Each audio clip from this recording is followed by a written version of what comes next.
মালয়েশিয়ার কুয়ালালামপুরে চিকিৎসাধীন বিএনপির স্থায়ী কমিটির সদস্য মির্জা আব্বাসের শারীরিক অবস্থার উন্নতি হয়েছে।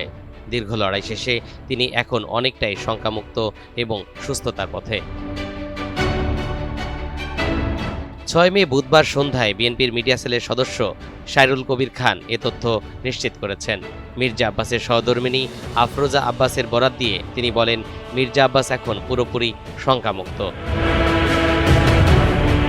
তিনি ধীরে ধীরে সুস্থ হচ্ছেন এবং পরিবারের সদস্যদের সাথে কথা বলতে পারছেন। মেডিকেল বোর্ডের সিদ্ধান্ত অনুযায়ী পবিত্র ঈদুল আজহার আগেই তিনি দেশে ফেরার পরিকল্পনা করছেন।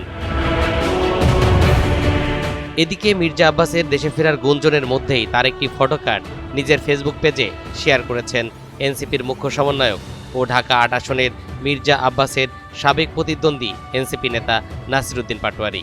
ছবির ক্যাপশনে পাটোয়ারি লিখেছেন, fight the odds, come back comrade. উল্লেখ্য, গত ১১ মার্চ ইফতারের সময় হঠাৎ অসুস্থ হয়ে পড়েন মির্জা আব্বাস। পরে রাজধানীর এভারকেয়ার হাসপাতালে মির্জা আব্বাসের মাথায় অস্ত্রোপচার করা হয়। এরপর উন্নত চিকিৎসার জন্য তিনি সিঙ্গাপুরে যান।